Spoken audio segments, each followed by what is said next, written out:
तो चलिए जी, आज भी आपके साथ अपनी होममेड टिप्स शेयर करती हूँ, कुछ आइडियाज़ शेयर करती हूँ, कुछ होममेड हैक्स शेयर करती हूँ, जो शायद आपको लाज़मी पसंद आए। तो प्लीज़ पसंद आए तो लाइक ज़रूर कीजिएगा, चैनल पर न्यू है सब्सक्राइब करना मत भूलिएगा और कमेंट में ज़रूर बताइएगा कि आपको सारी टिप्स कैसी लगती हैं, क्योंकि आपके कमेंट करने से हमारी बहुत ही ज़्यादा हौसला अफ़ज़ाई होती है और यकीन मानिए बहुत ही ज़्यादा खुशी भी होती है। तो अस्सलाम वालेकुम माय टू व्यूवर्स, कैसे हैं आप सब? उम्मीद करती हूँ आप सब ठीक-ठाक होंगे और बाखैरियत होंगे। तो जी चलिए स्टार्ट करते हैं अपनी टिप। यहाँ पर सबसे पहले अगर हम मिल्क शेक वगैरह अगर बनाते हैं तो इसके जो जूसर का नीचे का एरिया होता है इसे हम निकालना भूल जाते हैं और अक्सर लोग होती हुई इसे इग्नोर कर देते हैं, इसे नहीं खोलते, ठीक से साफ़ नहीं करते, जिसकी वजह से कुछ इस तरह से इसके अंदर फंगस लग जाता है। बस यहाँ पर मैं इसे हमेशा ही क्लीन करती हूँ, मगर ये मैंने आप लोगों को दिखाने के लिए रख दिया था। तो बस अब आप देखिए क्लीन होने के बाद कितना नीट दिखेगा ये। तो इस तरह से अगर आप इसको हर दफ़ा यूज़ करने के बाद क्लीन करेंगे तो इस तरह से जर्म्स भी नहीं फैलेंगे और एकदम से ये नीट दिखेगा। तो ये छोटी-छोटी टिप्स होती है जो बहुत ही करामत होती है हमारी ज़िंदगी के लिए। तो नेक्स्ट है, अक्सर हम इस तरह की जो छिलके वगैरह होते हैं फ्रूट्स के या सब्जियों के, इन्हें वैसे ही फेंक देते हैं डस्टबिन में, जिसकी वजह से जब सुबह के वक्त कचरा वाला कचरा ले जाने आता है तो उसे बहुत ज़्यादा मुश्किलें पेश आती है उठाने में। बस इसे अलग से इस तरह से किसी प्लास्टिक में फेंक करें तो इस तरह से उससे मुश्किलें पेश नहीं आएगी उठाने में। आपका काम भी बहुत ही ईजी रहेगा, आपका डस्टबिन भी एकदम से ख़राब नहीं होगा। तो नेक्स्ट है जी, अक्सर हमारे डस्टबिन में काफ़ी ज़्यादा स्मेल हो जाती है, तो जिसकी वजह से हमें बहुत ही ज़्यादा बुरा लगता है। किचन काफ़ी ज़्यादा हमें बुरा लगने लगता है क्योंकि बहुत ज़्यादा स्मेल हो जाती है। और वो स्मेल क्यों होती है? डस्टबिन की वजह से होती है। तो अगर आप चाहते हैं कि डस्टबिन में से स्मेल नहीं आए, बस आप एक टुकड़ा पटकरी का डस्टबिन के अंदर डालकर इसे प्लास्टिक चढ़ा दीजिए, तो आप देखेंगे कि आपके डस्टबिन में कभी भी इस तरह से स्मेल नहीं आएगी। तो चलिए जी, अब चलते हैं अपनी नेक्स्ट टिप की तरफ। अक्सर हम ब्रेड वगैरह मंगाकर इसी पैकेट में शॉपर के अंदर रख देते हैं, जिसकी वजह से ब्रेड काफ़ी ज़्यादा जल्दी ख़राब हो जाती है। तो इस वजह से काफ़ी ज़्यादा इसमें स्मेल भी हो जाती है। बस आप जब भी ब्रेड वगैरह लाएँ, अगर आप उसी टाइम ही इसे कंटेनर में खाली कर फ्रिज में रखेंगे तो ये कभी भी ख़राब नहीं होगी। इस तरह से जो इसके प्लास्टिक की स्मेल है वो भी ब्रेड पे नहीं चढ़ेगी। तो इसी तरह से आपकी ब्रेड कभी भी जल्दी ख़राब नहीं होगी, बहुत ज़्यादा देर तक चलेगी। तो एक बार ज़रूर आजमाइएगा, ये टिप बहुत ही अच्छी है। तो जी उम्मीद करती हूँ मेरी जो सी टिप आपको पसंद आएगी, आप एक लाइक ज़रूर कीजिएगा। तो ये छोटी छोटी सी टिप होती है जो हमारे बहुत काम आती है। अगर हम इन्हें आजमाएं तो कभी कभी हमारी लाइफ इजी भी हो जाती है इन छोटी छोटी टिप्स को आजमाने में। बस मेहनत तो ज़्यादा नहीं लगती, मगर थोड़ा सा आपको हर चीज़ को मैनेज करने के लिए थोड़ी मेहनत तो लगेगी। तो जी चलते हैं अब अपनी नेक्स्ट टिप की तरफ। अक्सर इस तरह के ग्लव्स वगैरह अगर हम पहनते हैं बर्तन वॉश करने के लिए या फिर कोई मसाला वगैरह मिक्स करने के लिए, तो हमसे काफ़ी ज़्यादा ये स्लिप हो जाते हैं, जिसकी वजह से हमें फिर बाद में ग्लव्स पहनने पड़ते हैं क्योंकि फट जाते हैं। तो इस तरह से अगर आप एक छोटे से रबर बैंड के ज़रिए इस तरह से ग्लव्स को बिल्कुल टाइटली बांध देंगे तो आपको बिल्कुल भी इसे बार बार फेंकने की ज़रूरत नहीं पड़ेगी। तो आप जब भी अपना काम करें बस उसी टाइम निकाल कर वॉश कर आप रख दीजिए। तो जी नेक्स्ट है हमारे पास, अक्सर हम इस तरह के जो प्याज के पैकेट वगैरह होते हैं कंटेनर में खाली करते हैं, फिर कंटेनर फुल हो जाता है और थोड़े से इसमें बच जाते हैं। तो बस हमें यहाँ पर इसे रखने के लिए क्या करना होगा, हमें इस तरह से नाइफ़ थोड़ी सी गर्म करनी होगी। बस नाइफ़्स को गर्म करने के बाद आप इस तरह से अगर फौरी काटेंगे तो एकदम से ये कट जाएगा और बिल्कुल भी नहीं निकलेगा। तो इस तरह से आप इसे स्टोर कर सकते हैं उसी के अपने ही पैकेट में और ज़्यादा जगह भी नहीं लेगा। तो जी नेक्स्ट हमारे पास है, अक्सर हम माचिस वगैरह जब यूज़ करते हैं, काफ़ी ज़्यादा घरों में लाइटर्स ज़्यादा तो माचिस ही यूज़ होती है, मगर इस तरह के पैकेट्स में जो माचिस आती है तो एकदम से बिखर ही जाती है।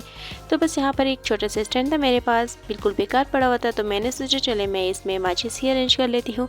तो बस अब आप देखिए कितनी आसानी से मैंने इसमें सारी माचिस अरेंज कर ली है। जब मुझे यूज़ करनी होगी मैं इसमें सिप ले सकती हूँ, बस इधर उधर माचिस ढूंढने की फिर ज़रूरत भी नहीं होगी। तो आप देखिए एक छोटी सी टिप ने कितना ज़्यादा काम मेरा इजी कर दिया। तो है ना जी कमाल की टिप। चलिए जी नेक्स्ट है हमारे पास, अक्सर इन कंटेनर्स में हम लिखते तो है कि ये कौन सा मसाला है, वो कौन सी चीज़ें, ये कौन सी चीज़ें, लिखना ज़रूरी होता है क्योंकि फिर बाद में हम भूल जाते हैं। मगर अगर आप चाहते हैं कि बिल्कुल भी ना मिटे जब आप कंटेनर वॉश करें, तो बस आपने इस तरह से टेप लगा लेनी है, ट्रांसपेरेंट टेप आपने इस सफ़े के चारों ओर आपने लगा लेनी है इस तरह से, ताकि कोई पानी वगैरह इस पर उसके ऊपर से ना गुजर सके। अगर आप पानी से वॉश भी करें तो ये ख़राब ना हो। इस तरह से आप जब भी इसे वॉश करेंगे ये ख़राब नहीं होगा क्योंकि आपने इसे चारों ओर से टेप से कवर कर लिया है। तो बस अब इसे मैं जब भी वॉश करूँगी ये कभी भी ख़राब नहीं होगा, बार बार फिर मुझे लिखने की भी ज़रूरत नहीं होगी। तो जी है ना कमाल की टिप। चले अब नेक्स्ट चलते हैं अपनी नेक्स्ट टिप की तरफ। तो हमारे पास नेक्स्ट टिप तो है, मगर इसके साथ साथ आपके लिए कुछ ख़ास भी है। तो बस यहाँ पर टिप के साथ साथ मैंने अपने कुछ रात की रूटीन भी शेयर की है, तो अब आपको दिखाती हूँ मैं।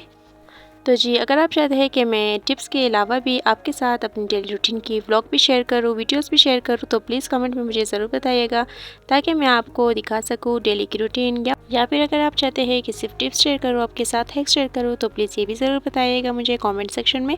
तो जी यहाँ पर हमने सोचा चले सुबह आप पराठे ये बनाते हैं, पराठों की बारी होती है। तो रात को ही मैंने यहाँ पर दूध के ज़रिए ही मैंने सारा आटा गूँध लिया था।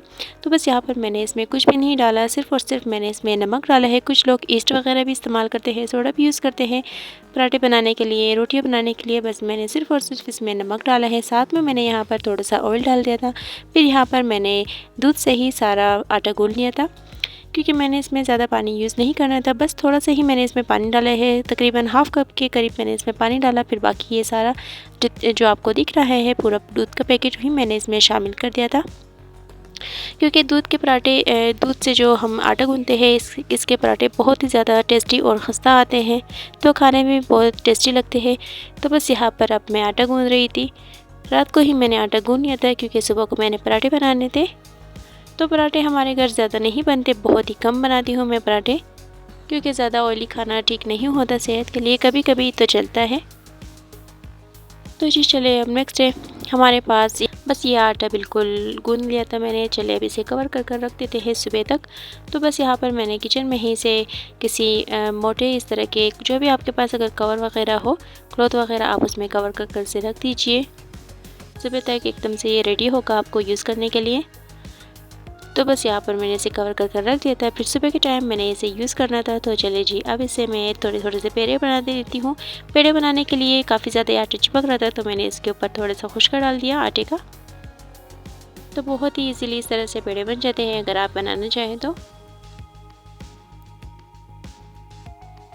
तो बस जी अब पेड़े बनाने के बाद अब आप देखिए कि मैं पराठों के लिए क्या टेक्निक यूज़ करूँगी। यकीन मानिए इस तरह से पराठे बहुत ही ईजी बनते हैं और बहुत ही यूज़फुल टिप है आपके लिए, बहुत ही टेस्टी भी बनते हैं। तो बस इस तरह से सबसे पहले मैं इसे ठीक से बेल लूँगी बेलन की मदद से। कुछ लोग पराठे बनाने के लिए बेलन यूज़ नहीं करते, बस हाथों से ही इस तरह से पराठे को शेप दे देते हैं। मगर यहाँ पर मुझसे जो है हाथों से शेप नहीं बनता ठीक से, मगर फिर भी मैं यहाँ पर बेलन यूज़ कर रही हूँ ताकि अच्छे से पराठे बन सके। यहाँ पर मैंने बनाया था चीनी वाला पराठा, चीनी मैंने इसके ऊपर डाल दी थी, मगर उसकी वीडियो मेरे से स्किप हो गई, मैंने नहीं बनाई। बस यहाँ पर ऊपर थोड़ा सा ऑयल डाल दूँगी। अब ऑयल डालने के बाद अब आप खुद देखिए कि मैं इसे किस तरह से कट कर लूँगी। इस तरह से पराठे काफ़ी ज़्यादा लच्छेदार और काफ़ी ज़्यादा क्रिस्पी आते हैं। तो बस यहाँ पर मैं जब भी पराठे बनाती हूँ हमेशा यही टिप यूज़ करती हूँ।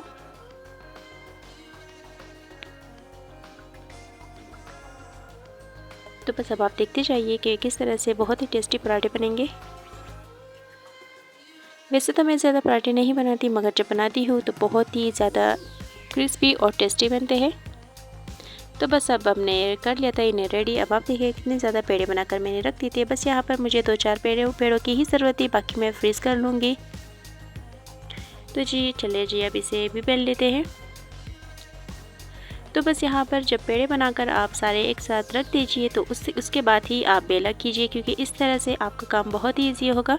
अगर साथ में आप पेड़े भी बनाएंगे, फिर ऑयल भी लगाएंगे या फिर चीनी वगैरह लगानी हो वो भी लगाएंगे, साथ ही आप पराठे भी बनाएंगे, तो इस तरह से बहुत ज़्यादा आपके लिए मुश्किलें पेश आएगी। काफ़ी ज़्यादा हम कंफ्यूज भी हो जाते हैं कभी कभार। तो बस अब यहाँ पर सारे मैंने बनाकर रख दिए थे। बस यहाँ पर मैं इसे बेल लूँगी, बेलने के बाद फिर मैं इसे बना लूँगी, ऑयल में डाल दूँगी।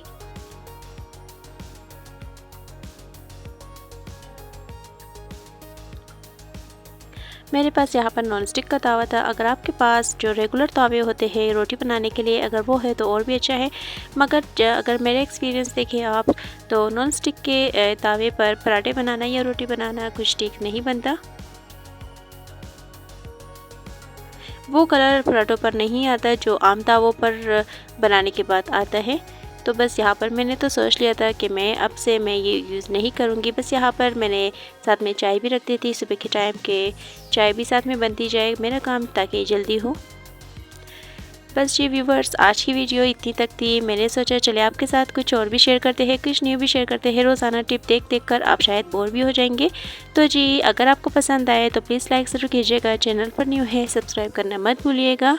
कमेंट में ज़रूर बताइएगा कि आपके साथ डेली की रूटीन शेयर करूँ या कुछ टिप्स आगे शेयर करूँ। तो नेक्स्ट वीडियो के लिए वेट कीजिएगा। अल्लाह हाफ़िज़।